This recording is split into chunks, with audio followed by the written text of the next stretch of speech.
welcome back, boys and girls. It's your main math man, Mr. Shank, coming to you live from Alameda International High School. In this video, we're continuing our semester 1 review, and we're on that page 2 now. And if you notice, we have some right triangles. We know those are right triangles as we have that right angle in one of the corners. So again, unless you see that, you are unsure if it is a right triangle or not, but as soon as you have that box in the corner, you know that it is going to be a right triangle, meaning this is 90 degrees. So anytime you see a right triangle, make sure you can write out your trig ratios. So again, we have sine is equal to opposite over hypotenuse. We have cosine is going to be adjacent over hypotenuse, and then we have tangent is going to be opposite over adjacent. And so what I can do, let me actually write those out. That way we have them. So we have sine of theta is equal to opposite over hypotenuse.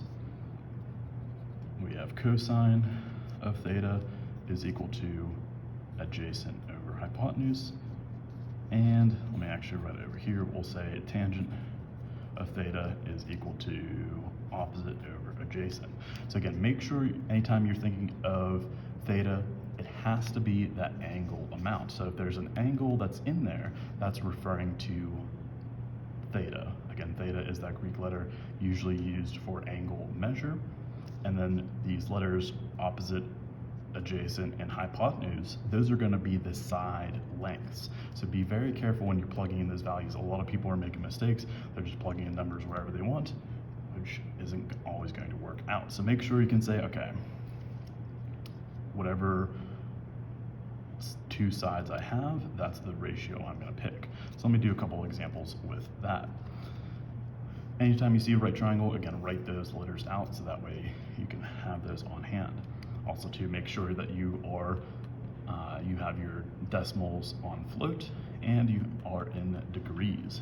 So now it says, all right, I have my right triangle, and so first step, label my sides. Side across from the right angle is going to be my hypotenuse, which is again that side there.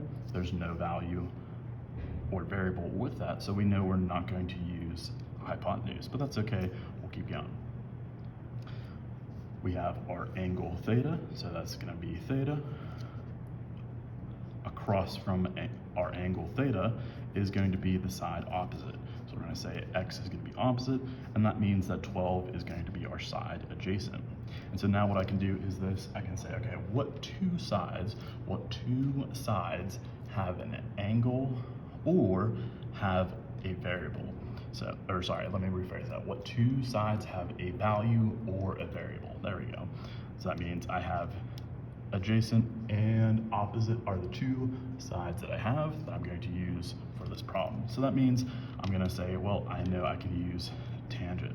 So I have tangent theta is equal to opposite over adjacent.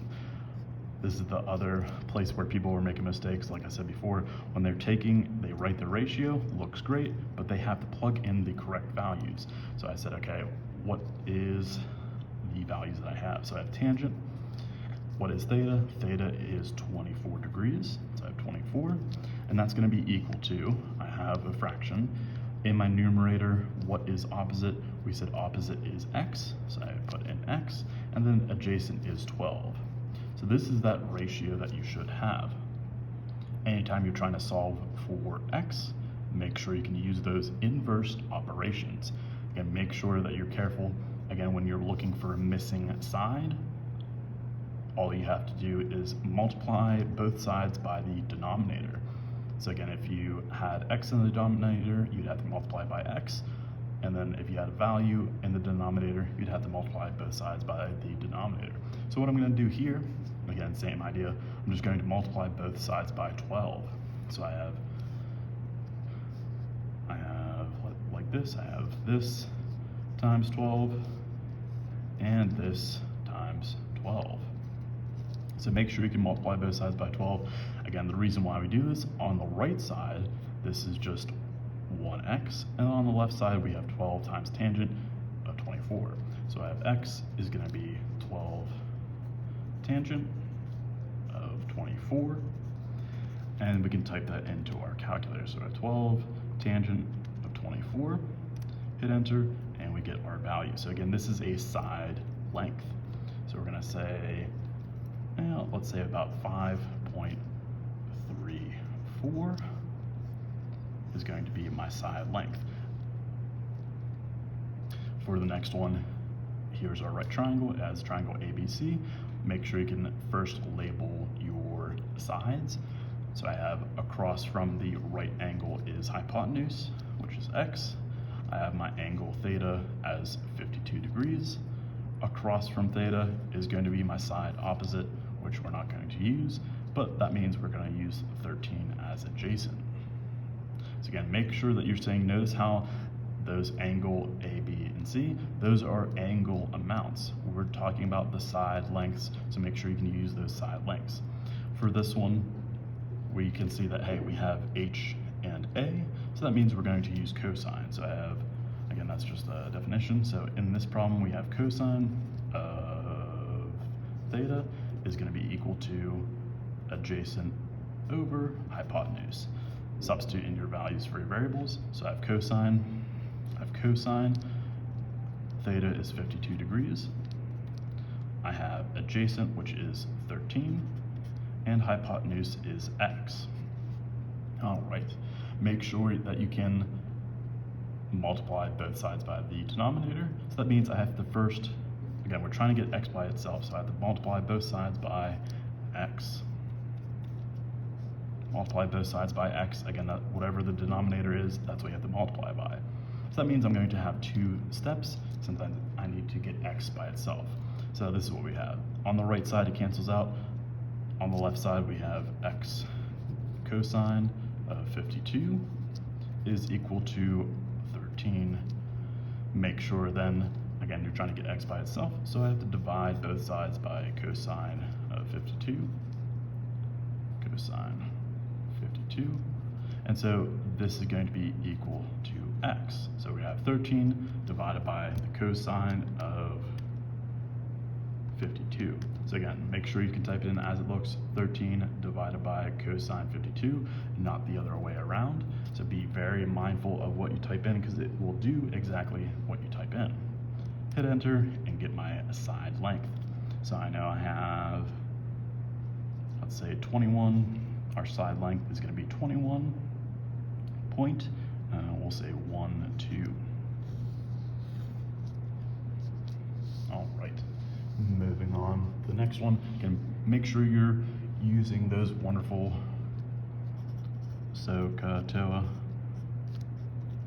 That way you can have those trig ratios right there for yourself. All right, for the next right triangle, let's do our labels. Across from the right angle is our hypotenuse. We have our angle theta, which is 45 degrees. Across from our angle theta is going to be our side opposite. And so that means that this unlabeled side is going to be adjacent. So we have our three side lengths. We have to choose our trig ratio. So we have H and we have O as our values or our side lengths. So I'm going to say I'm going to use sine. So I have sine of theta is going to be equal to opposite over hypotenuse. Substitute in our values for our variables. So I have sine of 45 degrees is going to be equal to, well, I have 35 divided by X, which is the hypotenuse. And what I can do is this. I can make a prediction similar to this last one, which, there we go. Similar to this last one, notice how X was our hypotenuse. That means that my answer, whatever my answer is going to be, I know it has to be greater than 13. The reason why that works is I know that the hypotenuse is the largest of these three sides of a triangle. So whatever my answer is going to be for X, it has to be greater than 13. So that means if you get an answer that's smaller than 13, you know it's incorrect. Similar to this problem here, I know that my side length of x is going to be larger than 35. So I know that I have to get an answer that's larger than 35. All right. So I have sine of 45 degrees is equal to 35 divided by x. Always multiply by the denominator. So since x is in the denominator, we're going to have two steps. So multiply by x to both sides. On the right side, it cancels out. We're left with 35. On the left side, we have x, sine of 45 is equal to 35. Make sure you can divide both sides by sine of 45 to get x by itself. And so we're going to say this is equal to x, since sine 45 cancels out. And so we have 35, let me type that in, I have 35 divided by sine of 45 degrees. Again, it works out. Notice how our value, or our answer, is going to be greater than 35. So let's have round to that second decimal place. Let me actually write it out like this. I have 49.497. I want to practice rounding, so I underline that second decimal value, meaning my hundredth column. I circle the adjacent number. If this circled number is 5 and above, I round up the underlined value. That means that I have to go up to the next point, which is going to just be 10. So I'd say, all right, I have x is going to be about 49.50. So again, make sure you can round to that second decimal place. That way, keep it simple. All right, and for this last one, for missing side length, probably have had this problem at least 5 times now, but we're still practicing for ourselves. Make sure you can label the sides. So I have across from the right angle is hypotenuse. I have my angle theta, which is 37 degrees. Across from my angle theta is going to be side opposite. So I have O and H. So I have sine again. So I have sine of 37 degrees is going to be, let's actually back up. Let me make sure I don't skip any steps here. That wouldn't be fair to you guys. So I have sine of theta is equal to opposite over hypotenuse. Make sure you can substitute in your values for our variables. So I have sine of 37 degrees is equal to opposite, which is x, over hypotenuse, which is 10.3. You can always multiply both sides by that denominator. So I'm going to have both sides multiplied by 10.3. 10.3. And so that means x is going to be equal to 10.3 times sine of 37. So I can multiply my calculator, 10.3. I have sine of 37. Also too, this is helpful. Notice what your hypotenuse is. My hypotenuse is 10.3.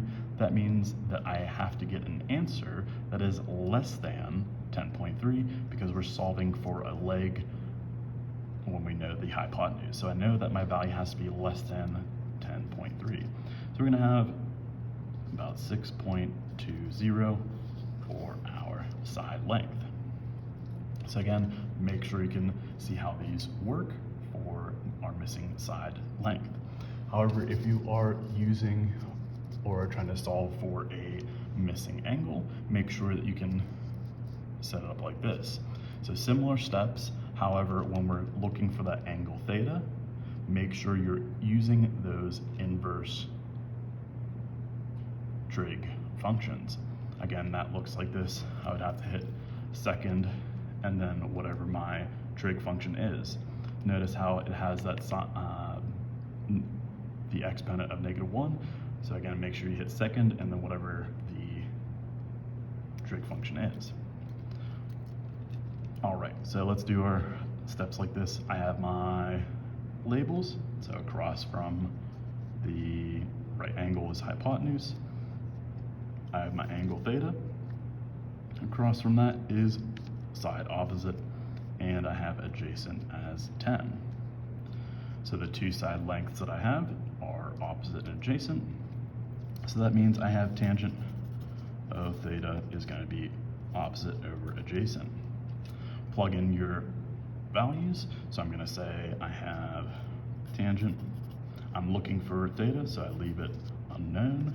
And then I plug in opposite, which is 11.9, and adjacent, which is just 10. How do we get that theta by itself? This is how you use those inverse operations. So I have to get second tangent. So that gives me my inverse trig functions. So I'm gonna do this. I'm gonna say, all right, theta is gonna be equal to tangent to the -1, or arctan, and then we have 11.9 over 10. Make sure you can have that ratio in there first, so I have divided by 10 to get your answer. So I'm gonna have this is gonna be equal to, and we'll say 49.96. Since we're looking for a missing angle, I know this is gonna be in degrees. And then lastly, for this page number 2, I have my right triangle, so let's label it. Side opposite of the right angle is hypotenuse. I have my angle theta. Across from that is opposite, and then I also have 3 as adjacent. Still going to use tangent, so I have tangent of theta is equal to opposite over adjacent. Plug in my values that I have. I have 3 and 3, which is super simple.